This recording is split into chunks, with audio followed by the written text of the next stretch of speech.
Hello everyone, welcome back to another video. Today I'm doing a Havoc Demon Hunter PvP guide. A lot of you guys have been watching my Demon Hunter videos and been wanting to play Demon Hunter yourself, and you've been asking me to make a guide on it.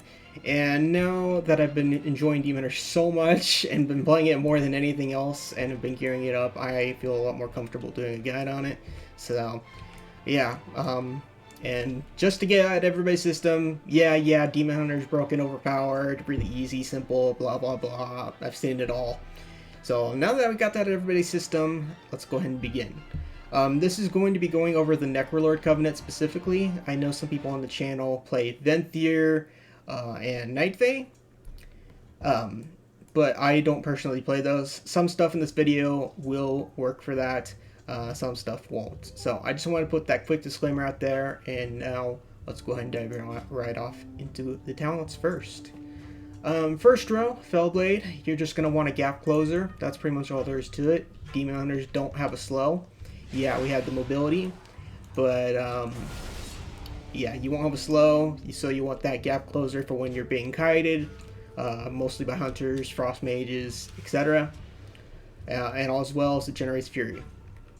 It also has the chance of being reset with the next talent, Demon Blades, which just gives you auto, when you're auto attacking, 60% chance to generate shadow damage and generate extra fury. Third row, I've seen a lot of people use all three different kinds, but for the most part, everybody mostly uses Unbound Chaos, because you're going to be using Immolation Aura a lot, and once you use that, you'll gain a 18-second buff, which basically makes your Fell Rush do insane damage. As you can see, I hit that training dummy for 19k crits, which is pretty much the average of what I hit people with in Battlegrounds when it crits sometimes. I've actually had a 40k before Fell Rush, so this talent is no joke, but just be warned, it does make your Fell Rush a damaging ability, and you need to watch how and when you use it, because if you sacrifice your mobility, which is your Fell Rush, to hit somebody, then you'll have one less Fell Rush, and you won't be able to run away, and you might get screwed. So just be warned with that, and yeah, it's a pretty hard-hitting damage ability. Next row, go either Soul Rending or Nether Walk. Depending on what you face in Arena, you'll be using probably Nether Walk. I personally don't switch it out. I usually stick with Soul Rending, but that's just me. Those two either work. So, like I said, it just depends on what you're facing. So just keep that in mind. Next row, First Blood. Blade Dance is going to be your hardest hitting ability. So always go this. Next row, Fell Eruption. You're going to want that extra stun. That's pretty much all there is to it.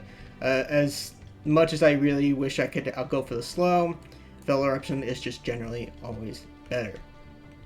And final row, Demonic, you're going to be wanting to be in meta a lot, especially, which I will bring up later in the video. And that's all there is to it for talents. PvP talents are up next. I feel like these two are mandatory. Isolated Prey, which gives you an extra stun duration for your Chaos Nova, so a longer stun is very nice. Eye Beam, target takes 10% increased damage. Who doesn't like doing extra increased damage to a target? So I would definitely take that. And Fell Rush generates an extra 35-45 Fury. So if you pop Immolation Aura, Fell Rush, you'll get more Fury, and you can get more Chaos Strike and Blade Dance. So that is why I feel like this is a mandatory talent, and why I recommend it. Mortal Dance, who doesn't like having a Mortal Strike? So I feel like this is generally also mandatory, so I would 100% always recommend this as well. Obviously, if you are running with the Immortal Strike class, like a Rogue or whatever, then you probably won't need it. But for battle runs and stuff, I always run it. Third one, you can pretty much switch out if you want. For the most part, I generally always run this as well, and that is Reverse Magic. If you don't want to run that, and same for Mortal Dance, like I said, if you're running with a Mortal Strike, you can switch it out for Detainment, for the Imprison. And then Glimpse is very powerful as well against certain classes like Windwalker, Warrior, etc. And that's pretty much it for talents. These three are generally what I always run, and you can switch out for either Glimpse or Detainment as well. Those two are pretty nice. And that's it for talents. Now let's go over stats. Just go for versatility and haste as much as possible. The other two, whatever you get is whatever you get personally. But right now, that's my stats for my... I'm missing conquest pieces still, but for the most part, everything, as you guys can see, has haste. I did get a Versa Mastery weapon, but that's just because of the vaults. But yeah, as you guys can see, everything I always try to go for is haste, versatility. And that's pretty much it for stats. Now let's go over tier. Demon Hunter is one of the few classes in the game that have insanely powerful tier. This is pretty much what it does. They do have set stats, so I would go for the 4 out of 5 and just get the haste first helmet. Everything else get tier. So get the tier shoulders, get the tier chest, get the tier pants, and get the tier gloves. And that's my recommendations. Go for the chest and the pants first, because those two are your best in slot ones, because they have the haste first. Like I said, they have set stats. And just go for the 4 set. I don't have it, unfortunately, yet. But, yeah. So, having that extra metamorphosis is going to be really nice. But just having the 2 set alone, your damage will be insane. So, my recommendation, get the 4 set tier as fast as you can, which I believe tomorrow or whatever, you can be able to make 4 right away. I'm guessing. I don't really know. I haven't really kept up with it, so I could be wrong on that. But yeah, so tier, just go for the 4 out of 4, and that's pretty much all there is to it. Now, legendaries. Obviously, you're gonna want to make your Unity. And if you're if you're one of the PvPers that said screw PvE and didn't want to go for Revered, then that's fine. I did that simply due to the fact because I could make it max level, and not to mention I could choose the piece I wanted on and the stats. Because if you go for the Quest Covenant one, you can't upgrade it, I believe, and it has set stats specifically, which in my opinion are garbage. So just be aware of that. And I know it's suffering through the rep, but yeah, so the main legendary outside of that for Necrolord is Everburn. You can make it on your chest or your cloak. Obviously, you're going to be getting to your chest, so just make it for your cloak. And put haste and verse on it. And that's pretty much it for legendaries. While we're on the topic of legendaries, there is something I want to discuss. For the Covenant legendary, you will have Father of the Demon, and when it inflicts explodes fiery damage to nearby enemies when you kill this ad here. So you'll have for Necrolord, you'll have a demon chance to proc, and if at all possible, try to kill it near your target and use Throw Glaive on it. And then you will have a huge AoE explosion and hit somebody. Like it's practically deleted an entire health pool before. I've literally like between anywhere to 30 to 60%. I've actually hit on people doing that to people alone. Like it's actually bonkers. So if at all possible, try to do that. If you can't, that's no problem. Just kill it anyways for your heal or for your 20% increased damage buff. So just as a little tip there. So I have another tip which I will explain later in the video that involves the ad, but for now I just wanted to put that out there.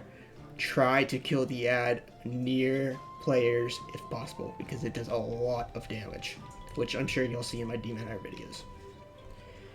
Up next is conduits. So, first things first, this wasn't my main. My Druid was my main, but I've slowly dived deep into this toon, and my main has 252 conduits, but this toon, unfortunately, is stuck with 226, because the PvP vendor conduits suck. So, if you're like me and just now working on Demon Hunter, get friendly with the new zone. It's not hard at all. I know, it's PvE. But just get friendly and buy the conduits there. It goes up to 226 and it's nice and it'll last you. So now for that out of the way, once you get that and you have all your conduits, first slot, Immolation Aura. You're going to be using Immolation Aura a lot, and your damage is going to be nuts between the legendary and the conduit. So that's all there is to it. So just pop your Immolation Aura, and watch it do damage. Next up is Vicious Ink. And Demonic Wards reduces magic damage taken, so less damage against Destro and Frost Mage is always nice because those two hit like a freight train right now. And even this won't even save you. So, yeah, just reducing damage against a target with magic, it'll be very, very useful. Third is Brooding Pool, and it increases the duration of your Empowered Demon Soul. So basically a longer time on your the demon you saw earlier. When you kill it, you get a 20% damage buff. That buff lasts longer. That's basically all there is to it. Next up, this one's actually really easy to get higher item level because it freaking drops off the world boss, and I just obviously did it when I was getting my rep and it dropped. So just condensed anima spear. When you take damage, you heal. That's all there is to it. Next up is Dancing with Fate, and this is going to be increasing your blade dance damage, so add this with your tier sets, and your blade dance will be even more insane. So, yeah, you're going to want this. That's all there is to it. And last but not least, the cooldown reduced on Blur. This is going to be your survivability thing, so lower the cooldown on Blur. Minus 47 seconds, so it'll give you more time to use Blur, and it's a lifesaver. So that's it for conduits. Now for rotation, there's obviously no set rotation for PvP. I always say this in every guide. There never really is a specific rotation for PvP.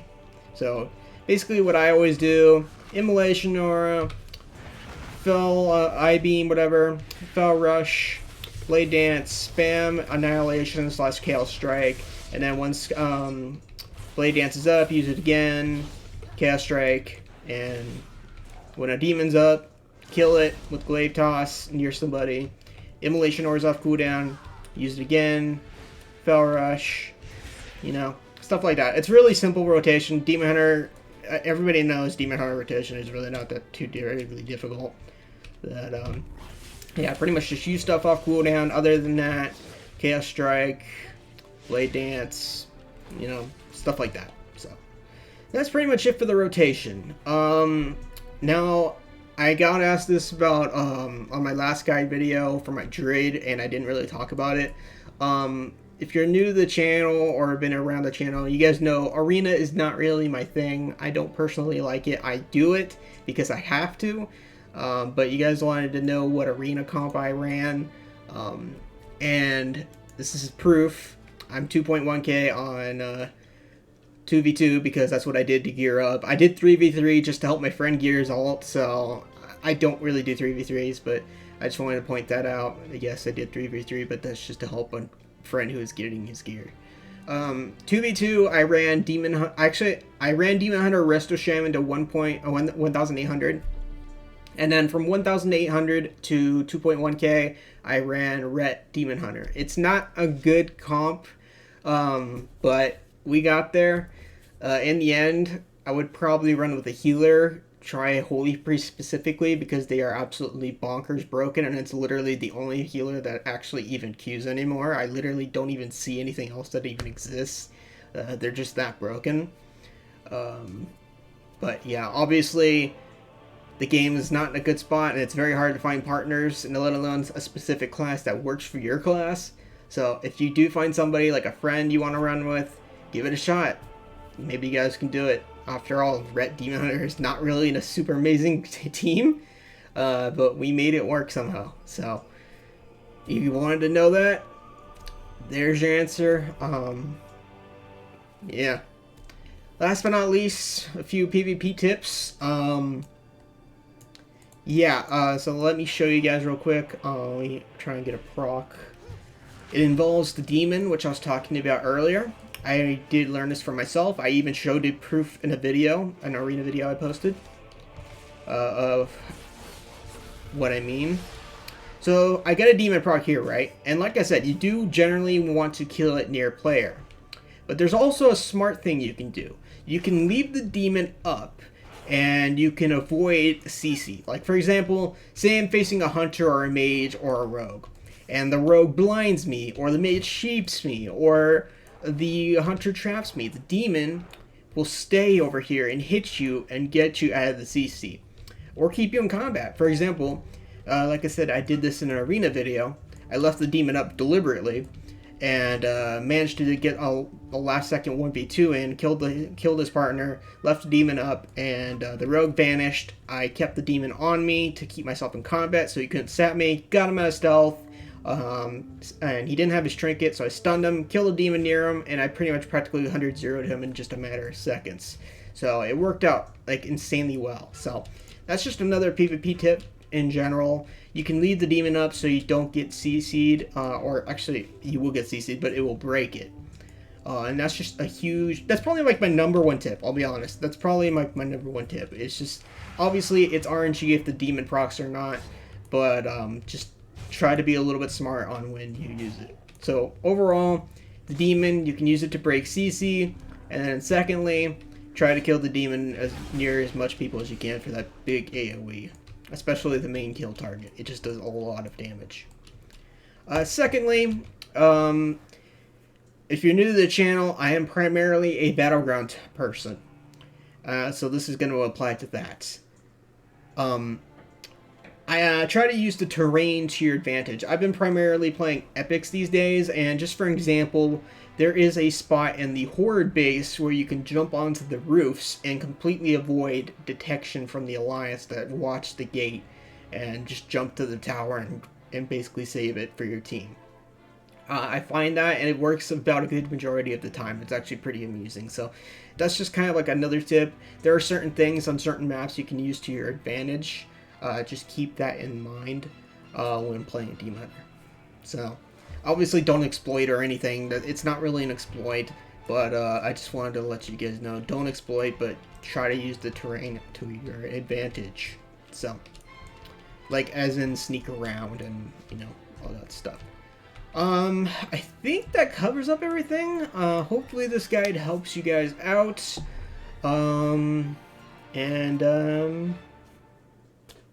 Yeah, I will catch you guys for the next one.